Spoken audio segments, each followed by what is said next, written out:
제럴드 와인버그, 소프트웨어 업계에서는 정말 전설적인 사상가잖아요. 그의 방대한 역작, 퀄리티 소프트웨어 매니지먼트, QSM 시리즈를 여러분과 함께 깊이 파고들어 볼 시간입니다. 오늘은 그중에서도 4권 2부 5장인데요. Components of Stable Software Engineering. 네, 안정적인 소프트웨어 엔지니어링의 구성 요소. 맞습니다. 바로 이 장을 한번 사사시 뜯어보려고 합니다. 네, 이 장 제목만 보면 좀 딱딱해 보일 수도 있는데요. 사실 그 안에는 굉장히 본질적인 질문이 하나 있어요.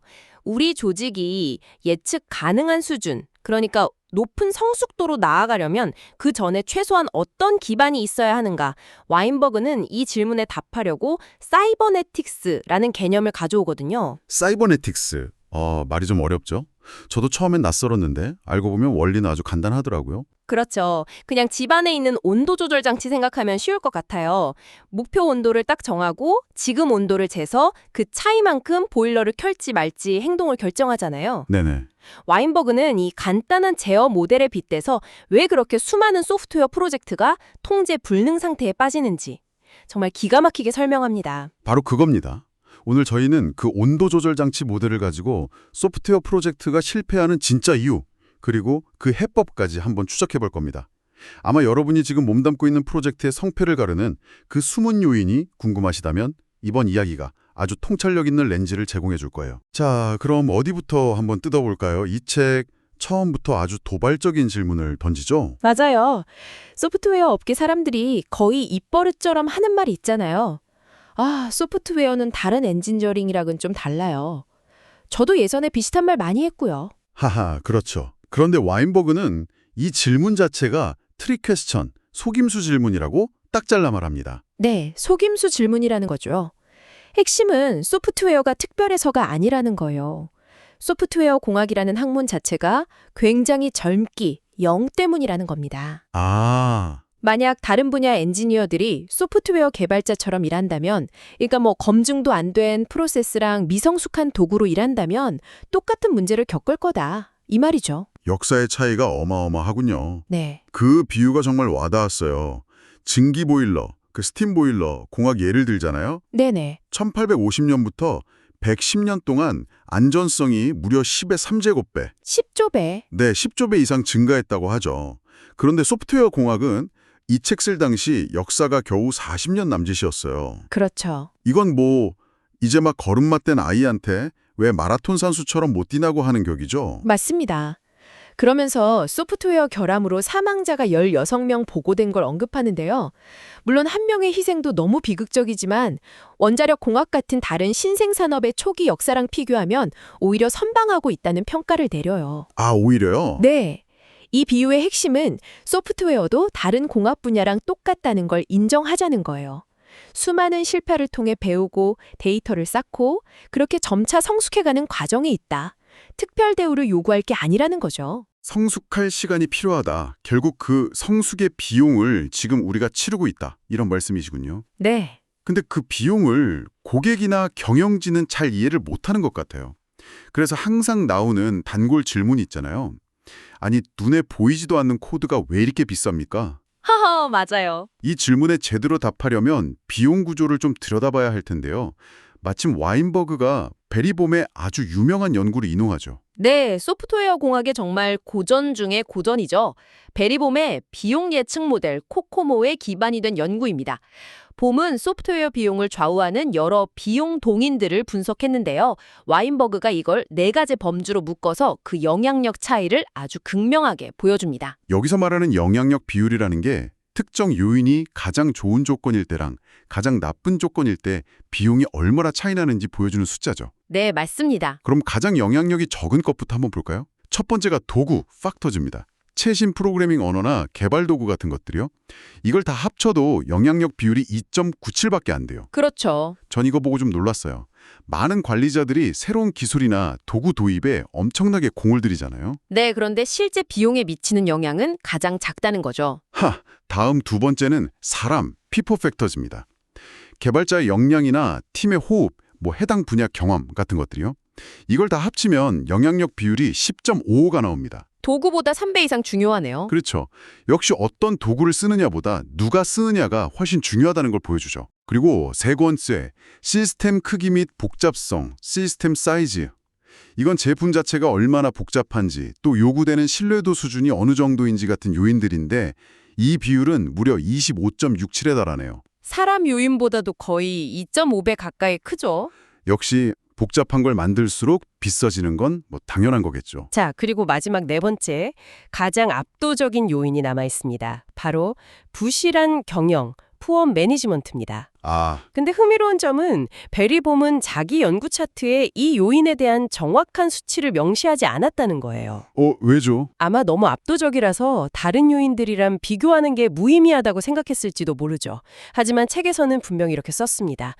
부실한 경영은 다른 어떤 요인보다도 소프트웨어 비용을 더 빠르게 증가시킬 수 있다고요. 와인버그가 그 부분을 파고들죠. 네. 봄이 언급한 6가지 최악의 경영 사례, 예를 들어 비현실적인 일정을 강요한다거나 무리하게 사람만 더 넣는다거나 하는 것들이요.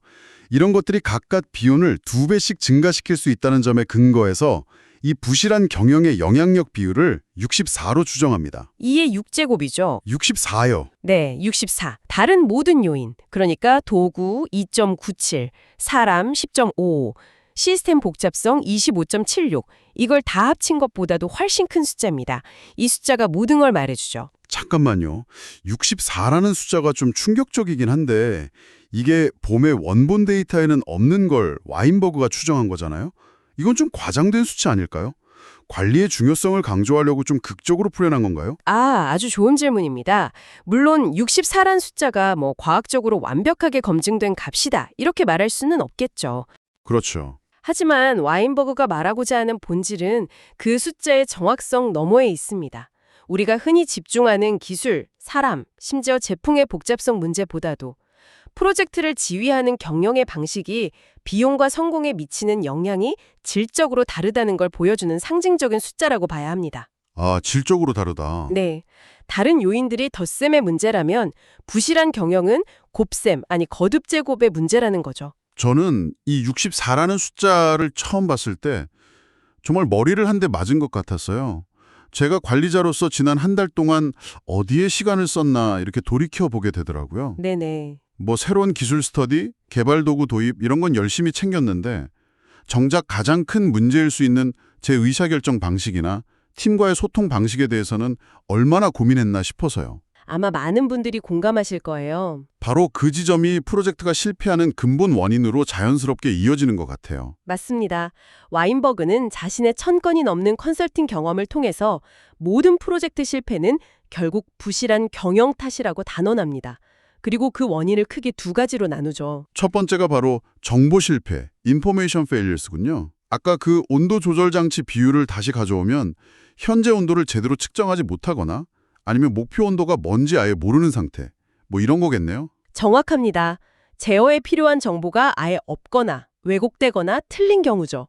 그리고 두 번째는 행동 실패, 액션 페일리어였습니다. 행동 실패요? 예, 이건 현재 온도랑 목표 온도를 정확히 알고 있는데도 온도 조절 장치가 엉뚱한 행동을 하는 거예요. 보일러를 켜야 하는데 갑자기 에어컨을 튼다거나 하는 식으로요. 즉, 관리자가 정보를 받고도 일관성 없이 행동하는 경우를 말합니다. 이 장에서는 특히 그 정보 실패를 5가지 유형으로 아주 상세하게 파고들죠. 네, 첫째, 원하는 제품이 무엇인지 모르는 것. 요구사항이 명확하지 않고 모호한 상태로 프로젝트가 시작되는 거죠. 일단 만들어봐. 만들다 보면 알게 되겠지. 뭐 이런 상황이야.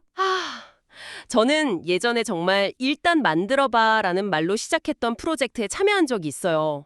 진짜요? 네, 6개월 동안 팀원들 모두 정말 열심히 만들었는데 나중에 보니 경영진이 생각했던 거랑 전혀 다른 제품이 나와서 프로젝트 전체가 그냥 엎어졌어요. 그때 이 원하는 제품이 무엇인지 모르는 것이 얼마나 치명적인지 정말 뼈저리게 느꼈습니다. 듣기만 해도 끔찍하네요. 두 번째는 프로세스의 본질을 이해하지 못하는 것이죠. 소프트웨어가 어떤 과정을 거쳐서 만들어지는지에 대한 이해가 부족한 경우. 코딩만 빨리 끝내면 되는 거 아니야? 테스트는 나중에 대충 하면 되지. 이런 생각이 여기에 해당되겠네요. 맞아요. 그리고 세 번째는 진행 상황에 대한 가시적인 증거가 없는 것. 소프트웨어의 가장 큰 특징 중 하나가 보이지 않는다, 인비저블하는 거잖아요. 그렇죠. 와인버그는 이걸 100년 전의 전기, 50년 전의 방사선에 비유합니다. 분명히 존재하고 우리 삶에 영향을 미치지만 눈에는 안 보이죠. 아하. 그래서 감전되거나 병에 걸린 뒤에야 그 존재를 실감하는 것처럼 소프트웨어도 문제가 크게 터진 뒤에야 아, 프로젝트가 이렇게나 잘못되고 있었구나 하고 깨닫게 된다는 겁니다. 네 번째는 의미 있는 측정을 위한 안정성이 부족한 것. 소프트웨어는 굉장히 섬세해서 작은 변화에도 시스템 전체가 크게 흔들릴 수 있죠. 네. 잘못된 코드가 하나 배포되거나 버전 관리가 엉망이 되면 시스템이 너무 불안정해져서 지금 우리가 뭘 측정하고 있는 건지조차 알 수 없게 되는 상태. 책에 나온 사례가 정말 소름 돋죠. 단 3비트의 오류. 네. 그러니까 0과 1이 딱 3개 바뀐 것 때문에 수천만 명의 전화 서비스가 몇 시간 동안 마비된 사건이요. 와. 마지막 5번째는 설계 무결성의 부재 또는 상실입니다. 처음부터 설계가 너무 복잡했거나 아니면 임시 방편으로 수정한 코드들이 덕지덕지 쌓여서 이제는 코드 한 줄 바꾸는 게 어떤 나비 효과를 일으킬지 아무도 예측할 수 없는 상태가 되는 거죠.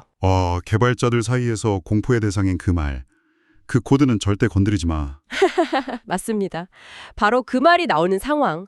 완벽한 제어 불능 상태죠. 정리해보면 뭘 만들어야 할지 모르고 어떻게 만드는지도 모르고 어디까지 왔는지도 안 보이고 너무 불안정해서 측정할 수도 없고 너무 복잡해서 손댈 수도 없는 정말 총체적 난국이네요. 그렇죠. 하지만 다행인 점은 소프트웨어 공학이라는 학문이 지난 수십 년간 그냥 놀고만 있었던 건 아니라는 겁니다. 와인버그는 이 5가지 정보 실패에 대해서 인류가 이미 해결책을 다 발전시켜 왔다고 말합니다. 그 부분이 희망적이었어요. 하나씩 짝을 지어보면 원하는 제품을 알기 위해서 요구사항 프로세스가 있죠. 네, 요즘은 프로덕트 매니저나 기획자의 역할이 바로 이것이고요. 프로세스 본질을 이해하기 위해서는 프로세스 모델이 있습니다. 폭포스 모델부터 애자일까지 다양한 모델들이 있죠. 맞습니다.